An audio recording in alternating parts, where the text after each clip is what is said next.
हिंदू धर्म में रामायण को पवित्र धार्मिक ग्रंथों में से एक माना गया है। इसमें राम के जन्म से लेकर राम रावण के युद्ध के बारे में बताया है। इसके अलावा इसमें और भी कई रोचक बातें सुनने को मिलती हैं। दोस्तों, आज हम आपको इस वीडियो में एक ऐसी ही उपकथा के बारे में बताने जा रहे हैं। ये बात तो सभी जानते हैं कि माता सीता के हरण के बाद भगवान राम ने लंका पर आक्रमण कर रावण से युद्ध किया और रावण का वध कर दिया था। लेकिन ये बात बहुत ही कम लोग जानते हैं कि रक्षक रावण ने प्रभु श्री राम के पिता और अयोध्या के राजा दशरथ से भी एक बार युद्ध किया था। तो चलिए दोस्तों, जानते हैं कि रावण और राजा दशरथ के बीच क्यों हुआ था महाप्रलयंकारी युद्ध और क्या हुआ इस युद्ध का अंतिम परिणाम। आप देख रहे हैं हरि भक्ति। अगर आपने अभी तक हमारे चैनल को सब्सक्राइब नहीं किया है तो सब्सक्राइब करें और हाँ, बेल आइकन को ज़रूर दबाएं। रामायण में वर्णित उपकथा के अनुसार अयोध्या के राजा और राक्षस रावण के बीच में जो युद्ध हुआ था वह प्रभु श्री राम के जीवन काल से पहले हुआ था। एक बार जब राक्षस रावण तीनों लोकों पर फतेह प्राप्त करने के लिए निकला, इस क्रम में लगभग उसने 10 दिशाओं के सभी राज्यों को अपने बल से जीत लिया। बस केवल एक राज्य अयोध्या ही बचा था। आखिरी में जब वह सरयू नदी के तट पर बसे अयोध्या को अपने कब्जे पर करने पहुंचे, तब उस समय अयोध्या के राजा नरेश दशरथ थे। सरयू नदी के किनारे पर पहुंचकर रावण ने अपने सैनिकों को विश्राम करने का आदेश दिया और मामा माल्यवान को कहा, मामा श्री, हमने सभी 10 दिशाओं के सारे राज्य को प्राप्त कर लिया है। इस वक्त केवल सरयू तट पर बसा अयोध्या नगरी ही बचा है। अब राजा दशरथ को हमारी शरण में आना ही होगा। मैं अयोध्या पर आक्रमण करने से पहले अपना दूत भेजूंगा। ये सुनकर मामा माल्यवान ने कहा, हे लंकेश, तुझे दूत भेजने की क्या आवश्यकता है। हमारी जय जयकार तो अभी से अयोध्या के कानों में गूंज रही होगी और वैसे भी वह आपसे बलवान नहीं हो सकता।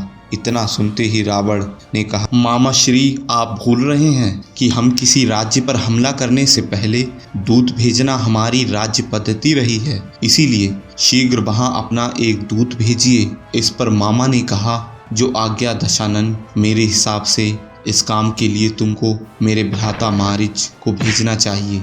इस बात पर रावण ने सहमति जताई। इसके बाद मूल्यवान ने मारीच को अयोध्या में अपना संदेश लेकर भेजा। वहां पहुंचकर मारीच ने राजा दशरथ को संदेश सुनाया।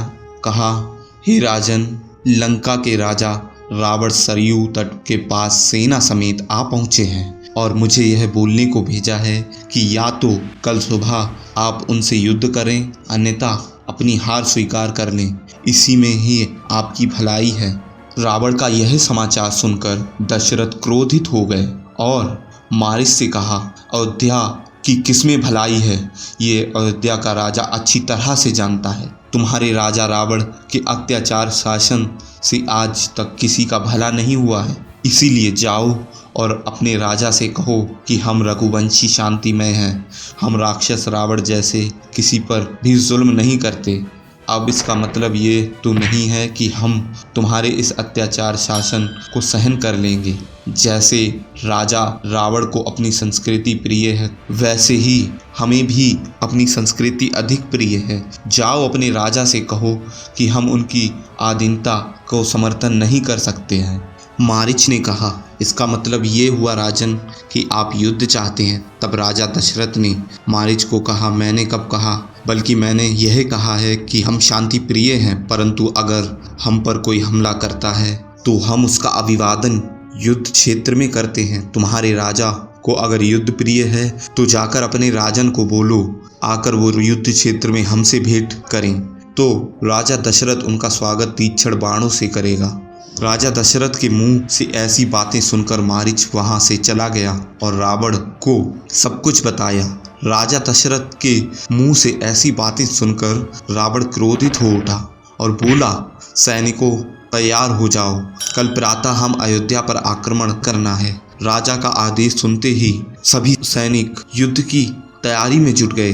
अगली सुबह दोनों की सेना युद्ध के मैदान में आ खड़ी हुई और युद्ध आरंभ होने से पहले राजा दशरथ और लंकापति रावण दोनों ने एक दूसरे की सेनाओं को देखते हैं और उसके बाद राजा दशरथ ने दशानन रावण से कहा, हे लंकेश, तुम इतनी विशाल सेना लेकर अयोध्या पर क्यों आक्रमण करने आए हो? राजा दशरथ के प्रश्नों का जवाब देते हुए रावण ने कहा, तुमने जो देवताओं की सहायता से पृथ्वी पर जो अपना अधिकार जमाए हो, मैं उस पृथ्वी को तुमसे मुक्त कराने आया हूँ। इस पृथ्वी की धरती पर अगर किसी का स्वामित्व रहेगा तो वह केवल लंकेश रावण का। मुझसे युद्ध करने आए हो तो बातें मत करो, युद्ध करो, युद्ध। रावण के इस ललकार के बावजूद राजा दशरथ ने रावण को एक बार और समझाया, परंतु रावण फिर भी नहीं माना और यह बोलते हुए राजा दशरथ पर बाण को चला दिया कि तुम एक योद्धा हो, कोई प्रवचन करता नहीं। अपनी ओर बाण को आते देख राजा दशरथ ने भी बाण चला दिया और दोनों के बाण बीच रास्ते में ही टकरा गए। इसके बाद दोनों सेनाओं के बीच भीषण युद्ध छिड़ गया। राजा दशरथ और रावण के बीच काफी देर तक बाणों की वर्षा होती रही, लेकिन दोनों के बाण बीच राह में ही टकरा के ध्वस्त हो जाते थे। तब राजा दशरथ ने अपने तोड़ से एक अलौकिक बाण निकाला और उसको मंत्रों से सिद्ध कर धनुष की प्रत्यंचा पर चढ़ा दिया। तभी तत्काल ब्रह्मदेव प्रकट हुए और उन्होंने दशरथ को वह बाण चलाने से मना कर दिया। अपने सामने ब्रह्मदेव को देख पहले राजा दशरथ ने उन्हें प्रणाम किया, फिर कहा, पितामह, आपने मुझसे इस बाण का प्रयोग करने से क्यों रोक दिया? तब ब्रह्मदेव ने कहा, हे राजन दशानन, रावण को साक्षात भगवान शिव का वरदान मिला हुआ है कि उसे युद्ध में कोई पराजय नहीं कर सकता। उसकी हार उसी दिन होगी जिस दिन उसकी मृत्यु होगी। यह जानकर राजा दशरथ खुश हुए और बोले, तो क्या ब्रह्मदेव आज रावण की मृत्यु मेरे हाथों से ही होगी?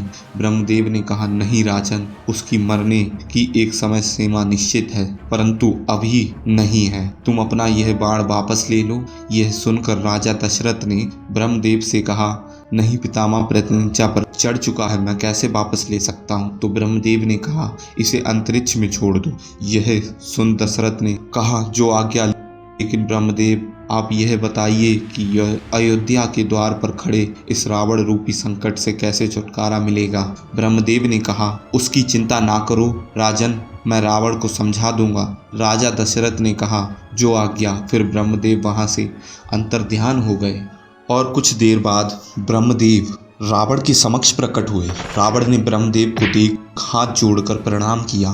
फिर ब्रह्मदेव बोले, रावण, तुम दशरथ दोनों अवध्य हो। अगर तुम्हारे पास महादेव का वरदान है तो राजा दशरथ का तुर्णीय दिव्य शक्तियों से भरा हुआ है। यह अलग बात है कि वे निसंतान है और वृद्धावस्था भी बढ़ रही है। तुम एक बात यह क्यों नहीं सोचते कि उसके मरने के बाद इस समस्त भूलोक पर बिना युद्ध किए ही तुम्हारा कब्जा हो जाएगा, इसीलिए यह युद्ध बंद कर दो। यह सुन रावण बोलता है, प्रभु, मैंने 10 दिशाओं को युद्ध करके अपने बल से जीता है, कोई दान दक्षिणा के रूप में प्राप्त नहीं किया है। उसके बाद ब्रह्मदेव ने रावण को समझाया कि तुम जो कह रहे हो वह सच है, परंतु जब तुमने दैत्य दानव शक्तियों को अपने बाहुबल से जीतकर अपने अधीन किया है, तो फिर मानव को अपने वश में करके अपने यश को नीचा क्यों कर रहे हो? इसीलिए तुम मेरा कहना मानो और तुम यह युद्ध छोड़कर एक विजेता के रूप में अपने राज्य वापस जाओ। वहां एक शुभ समाचार तुम्हारी प्रतीक्षा कर रहा है।